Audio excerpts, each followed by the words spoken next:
আসসালামু আলাইকুম, welcome back to cooking by Ibadat. কেমন আছেন আপনারা সবাই? নিশ্চয়ই অনেক ভালো আছেন। চলে এসেছি নতুন আরেকটি রেসিপি নিয়ে। আজকে তৈরি করব হোমমেড নুডলস। আর এই নুডলসটি আমি 3টি কালারে করে দেখাবো। তো চলুন দেখে নিই পুরো রেসিপিটি। হোমমেড নুডলস তৈরি করার জন্য আমি এখানে কোনো ফুড কালার ব্যবহার করব না, ন্যাচারাল কালার তৈরি করে তারপরে ব্যবহার করব। সেজন্য এখানে আমি লাল শাক নিয়ে নিয়েছি, এক আটির অর্ধেক পরিমাণ নিয়ে আমি ধুয়ে পরিষ্কার করে এরপরে কুচি করে নিয়েছি। আর এখানে সবুজ কালারটা দেওয়ার জন্য নিয়ে নিয়েছি পালং শাক। পালং শাকেও এক আটি নিয়েছি, এরপরে ধুয়ে পরিষ্কার করে তারপরে কুচি করে নিয়েছি। এখন পালং শাকগুলো একটা পাত্রের মধ্যে দিয়ে নিচ্ছি। সবগুলো পালং শাক দেওয়া হয়ে গেছে। এখন খুবই সামান্য পরিমাণে পানি দিয়ে নিচ্ছি। এরপরে শাকগুলোকে বয়েল করে নিব যাতে শাকগুলো একটু সফট হয়ে আসে। শাকগুলো বয়েল করে নেওয়া হয়ে গেছে, দেখতেই পাচ্ছেন আমি একটা প্লেটের মধ্যে নিয়ে নিয়েছি ঠান্ডা হওয়ার জন্য। এরপরে লাল শাকগুলো একইভাবে বয়েল করে নিচ্ছি। শাকগুলো বয়েল করার পরে আমি পাটায় বেটে একটা পেস্ট তৈরি করে নিয়েছি। আপনারা আপনাদের সুবিধার মতো পাটায় অথবা ব্লেন্ডারে ব্লেন্ড করে নেবেন, দিয়ে একটা সফট পেস্ট তৈরি করে নিতে হবে। এরপরে আমি বাকি সব উপকরণগুলো দেখিয়ে দিচ্ছি। এখানে নিয়ে নিয়েছি 3টা ডিম। এই যে দেখতে পাচ্ছেন এখানে পালং শাকের পেস্টটা নিয়ে নিয়েছি। ঠিক এরকম করে একটা পেস্ট তৈরি করে নিতে হবে, তাহলে নুডলসের কালারগুলো রেডি হয়ে যাবে। এখন আমি এখানে নিয়ে নিচ্ছি এই চামচ দিয়ে 3 চামচ পরিমাণে ময়দা নিয়ে নিচ্ছি। আপনারা আপনাদের পরিমাণ মতো ময়দাটা নিয়ে নেবেন। এখন দিয়ে নিচ্ছি স্বাদ মতো লবণ। আমি ডিমগুলো একসাথে এখানে ফেটিয়ে নিয়ে নিয়েছি। এখন এখানে দিয়ে নিচ্ছি পরিমাণ মতো ডিম। আর এখন আমি যে ডোটা তৈরি করব, এটা আমি সাদা যে নুডলসটা আছে সেটার জন্য তৈরি করে নিচ্ছি। ডিমটা ময়দার সাথে ভালো করে মিশিয়ে নিব। সাদা কালারের এই নুডলসটা আপনারা সম্পূর্ণ ডোটা ডিম দিয়েই করে নিতে পারেন, যাতে যদি কোনো পানি ব্যবহার করতে না চান তাহলে। তবে আমি এখানে সামান্য পরিমাণে পানি দিয়ে নিব, কারণ ডিমের পরিমাণটা কম হয়ে গেছে। সেজন্য খুবই অল্প পরিমাণে পানি দিয়ে ডোটা আমি তৈরি করে নিচ্ছি।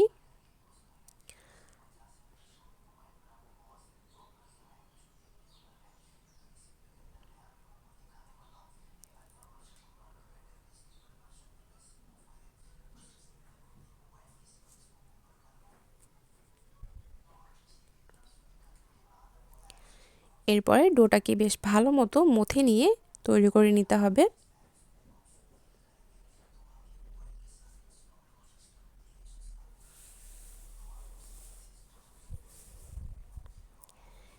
সাদা কালারের নুডলসের জন্য ডোটা তৈরি হয়ে গেছে, এখন আমি সাইডে রেখে দিব। এরপর এখানে আবারও পরিমাণ মতো ময়দা নিয়ে নিয়েছি, আবারও সামান্য পরিমাণে লবণ দিয়ে নিলাম। লবণটা দেওয়ার পরে এখানে ডিম দিয়ে দিচ্ছি পরিমাণ মতো। ডিমটা দেওয়ার পরে ভালো করে আবার মিশিয়ে নিব। মেশানো হয়ে গেছে। এখন লাল শাকের যে পেস্টটা আছে সেটার মধ্যে আমি দিয়ে নিচ্ছি।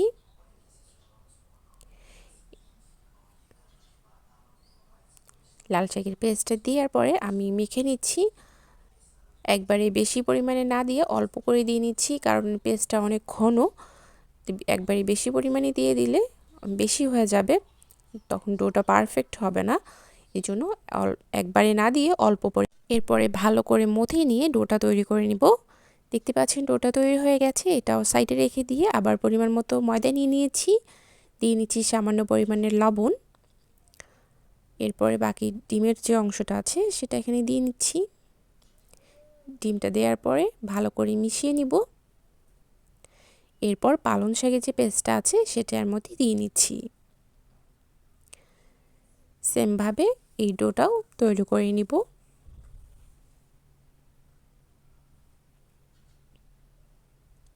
ডোটা অবশ্যই একটু সময় নিয়ে ভালো করে মথে তৈরি করে নেবেন। ভিডিওটা অনেক বড় হয়ে যাবে, সেজন্য আমি সম্পূর্ণ ভিডিওর ক্লিপগুলো দেখাচ্ছি না। তো এই ডোটাও তৈরি হয়ে গেছে। এরপর আমি 20 মিনিটের জন্য ঢাকনা দিয়ে ঢেকে তারপরে রেখে দিয়েছিলাম। এরপরে ঢাকনা খুলে দেখতে পাচ্ছেন ডোগুলো অনেকটাই ফুলে গেছে, আর ডোগুলো একদম নুডলস তৈরি করার জন্য পারফেক্টভাবে রেডি।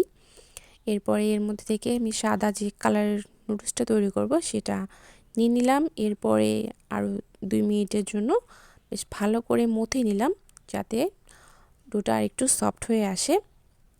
মথে নেওয়া হয়ে গেছে। এখন সামান্য পরিমাণে ময়দা নিয়ে একটু ছিটিয়ে দিয়ে একটা বড় রুটি তৈরি করে নিব। এখন বড় করে একটা পাতলা রুটি তৈরি করে নিচ্ছি, কারণ নর্মাল যে নুডলসগুলো থাকে সেগুলো তো অনেক চিকন হয়ে থাকে। এই নুডলসগুলো যাতে ওরকমই একটু হয়, সেজন্য একটা পাতলা করে রুটিটা বেলে নিতে হবে। রুটিটা আমার বেলে নেওয়া হয়ে গেছে, দেখতেই পাচ্ছেন অনেক বড় একটা রুটি বেলে নেওয়া হয়ে গেছে। এখন আমি আপনাদেরকে দেখিয়ে দিচ্ছি আমি রুটিটা ঠিক কতটা পাতলা করে বেলে নিয়েছি। একটু ভিডিওটা ভালো করে খেয়াল করলেই আপনারা বুঝতে পারবেন রুটিটা আমি কতটুকু পাতলা করে তৈরি করেছি। এরপরে রুটিটার ওপর আরও কিছু ময়দা আমি ছড়িয়ে দিচ্ছি, দিয়ে বেশ ভালো মতো পুরো রুটিটার মধ্যে লাগিয়ে নিব। এরপর এক সাইড থেকে এরকম করে একটা রোল তৈরি করে নিব।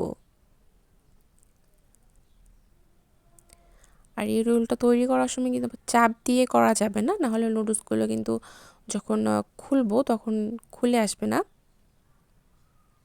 একখানে লেগে যাবে। সেজন্য হালকাভাবে রোলটা তৈরি করে নিতে হবে।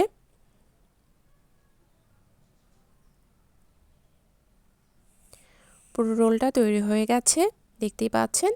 এখন আমি একটা ছুরি দিয়ে মাঝখান থেকে কেটে 2 ভাগ করে নিব, তাহলে নুডলসগুলো কাটার সময় একটু সুবিধা হবে।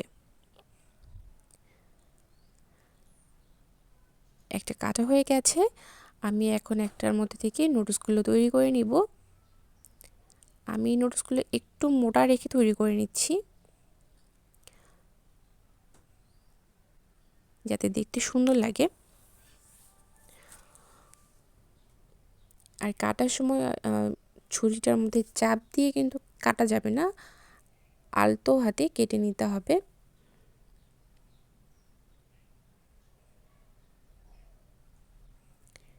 আপনারা একটু ভিডিওটা ভালো মতো খেয়াল করবেন, তাহলে বুঝতে পারবেন যে আমি নুডলসগুলো কীভাবে কেটে নিচ্ছি। ছুরিটা দিয়ে যদি আপনারা চাপ দিয়ে কেটে নেন, তাহলে কিন্তু নুডলসগুলো একখানে লেগে যাবে সবগুলো লেয়ার, আর নুডলসগুলো তখন খুলে আসবে না। তো সবগুলো নুডলস আমার কেটে নেওয়া হয়ে গেছে। এরপর দেখতে পাচ্ছেন আমি এরকম করে এক সাইড থেকে ধরার পরেই নুডলসগুলো কিন্তু একাই খুলে আসছে।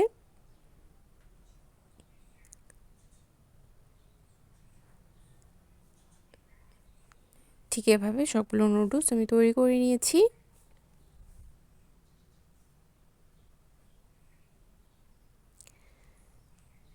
এরপরে সবগুলো নুডলসের মধ্যে আবার একটু ময়দা মাখিয়ে নিচ্ছি, যাতে সবগুলো নুডলস একখানে না লেগে যায়। সেজন্য একটু ময়দা মাখিয়ে আমি সাইডে রেখে দিব, কারণ আমি আরও বাকি কালারের নুডলসগুলো তৈরি করব। সেজন্য একইভাবে সবুজ কালারের যে নুডলসটা আছে সেটাও তৈরি করে নিচ্ছি। আপনাদের সুবিধার্থে আরও একটা পদ্ধতি আমি বলে দিচ্ছি। আপনাদের যদি রোল করে কাটার সমস্যা হয়ে থাকে, তাহলে যে রুটিটা আপনারা বেলবেন রুটিটার মাঝ বরাবর দাগ দিয়েও কিন্তু নুডলসগুলো আপনারা কেটে নিতে পারেন। তবে ওইভাবে কাটলে একটু সময়টা বেশি লাগবে, আর এইরকম রোল করে কাটলে সময়টা একটু কম লাগে। আপনাদের যেটা সুবিধা হয় আপনারা সেভাবে কেটে নেবেন। সবুজ কালারের নুডলসগুলো কাটা হয়ে গেছে, এগুলো আমি খুলে নিচ্ছি। এরপর ময়দা মাখিয়ে নিয়ে সাইডে রেখে দিব। আর সেমভাবে কিন্তু আমি লাল কালারের যে নুডলসটা আছে সেটাও কেটে নিয়েছি, ওইটা আর দেখালাম না। এরপরে আমি দেখাচ্ছি কিভাবে নুডলসগুলো আপনারা রান্না করবেন। নর্মাল যে নুডলস রান্না করি ঠিক একইভাবে এগুলো বয়েল করে নিতে হবে, তবে এখানে পানিটা আগে একটু গরম করে নিতে হবে। এরপরে একে একে সবগুলো নুডলস আমি দিয়ে নিচ্ছি। নুডলসগুলো দেওয়ার পরে একটু নেড়ে চেড়ে নিব, নাহলে সবগুলো নুডলস একখানে লেগে যাবে। আমি একটু এরকম করে ঘুরিয়ে ঘুরিয়ে নেড়ে দিচ্ছি, যাতে সবগুলো নুডলস আলাদাভাবে থাকে। সেজন্য এই নুডলসগুলো 1 মিনিটের মতো এরকম করে বয়েল করে নিলেই হয়ে যাবে, খুব বেশি বয়েল করার দরকার নেই। বয়েল করা হয়ে গেছে, এরপর আমি ঠান্ডা পানি দিয়ে ধুয়ে নিয়েছি। তারপরে আপনাদেরকে দেখিয়ে দিচ্ছি যে নুডলসগুলো দেখতে কীরকম হয়েছে। এখন এই নুডলসগুলো আপনারা কীভাবে রান্না করবেন সেই রেসিপিটাও দিয়ে দিচ্ছি। কড়াইয়ের মধ্যে দিয়ে নিচ্ছি প্রথমে তেলটা গরম হয়ে আসার পর পেঁয়াজ আর কাঁচামরিচের মধ্যে দিয়ে নিয়েছি। এখন এগুলো একটু ভেজে নিব। পেঁয়াজ কাঁচামরিচটা ভেজে নেওয়া হয়ে গেছে। এখন এর মধ্যে দিয়ে নিব একটা ডিম। ডিমটা দেওয়ার পরে কুসুমটা ভেঙে দিচ্ছি। এরপরে দিয়ে নিচ্ছি সামান্য পরিমাণে লবণ। এরপরে ডিমটা 1 মিনিট সেদ্ধ হওয়ার জন্য রেখে দিব। এরপরে পেঁয়াজ আর মরিচের সাথে ডিমটা ভালো করে ভেজে নিতে হবে। ভেজে নেওয়া হয়ে গেছে। এখন নুডলসগুলো এর মধ্যে দিয়ে নিব। নুডলসগুলো দিয়ে একটু নেড়েচেড়ে নিচ্ছি। এই নুডলসগুলো রোদ্রে শুকিয়ে 3-4 মাসের মতো কিন্তু আপনারা সংরক্ষণ করে রেখে খেতে পারবেন। আবার এরকম করে তৈরি করার পর বয়েল করে নিয়ে ফ্রিজে রেখে দিলেও 7-8 দিনের মতো ভালোই থাকে। এরপরে আমি এখানে দিয়ে নিচ্ছি জিরা গুঁড়া আর দিয়ে নিচ্ছি 1 টেবিল চামচ পরিমাণে চিনি। দিয়ে সবগুলো উপকরণ বেশ ভালো করে মিশিয়ে নিচ্ছি। এরপর 2-3 মিনিটের মতো এরকম করে ভেজে তারপরে নুডলসটা আমি তৈরি করে নিব। আর এই নুডলসটা আমি আরও একটা রেসিপি তৈরি করেছি, সেটা আমি চিকেন দিয়ে করেছি। ওই ভিডিও লিঙ্কটা আমি ডেসক্রিপশন বক্সে দিয়ে দিব, সেই সাথে আই বাটনে দিয়ে দিব, আপনারা চাইলে দেখে নিতে পারেন। নুডলসটা তৈরি করা হয়ে গেছে, এখন আমি পরিবেশন করে নিব। তৈরি হয়ে গেছে মজাদার হোমমেড 3টি কালারের নুডলস। আশা করব আজকের আমার এই রেসিপিটি আপনাদের কাছে অবশ্যই ভালো লাগবে। রেসিপিটি ফলো করে আপনারা এই কালারফুল নুডলসগুলো তৈরি করবেন। আপনাদের বাসায় দেখবেন সবাই পছন্দ করবে, বিশেষ করে বাচ্চারা কিন্তু অনেক পছন্দ করবে, কারণ এগুলো কালারফুল, আর কালারফুল জিনিস কিন্তু বাচ্চারা অনেক পছন্দ করে, তাই অবশ্যই বাচ্চাদেরকে তৈরি করে দিবেন। আজকের আমার এই রেসিপিটি আপনাদের কাছে কেমন লেগেছে অবশ্যই কমেন্ট করে জানাবেন। যদি ভালো লেগে থাকে তাহলে ভিডিওটাতে একটা লাইক দিবেন, শেয়ার করবেন, আর আমার চ্যানেলটি সাবস্ক্রাইব করে আমার পাশেই থাকবেন এরকম আরও মজার রেসিপির জন্য। আমার নেক্সট রেসিপি পাওয়ার জন্য পাশে থাকা বেল আইকনটি বাজিয়ে রাখবেন। আজকের মতো এখানেই বিদায় নিচ্ছি। ভালো থাকবেন, সুস্থ থাকবেন, খোদা হাফেজ।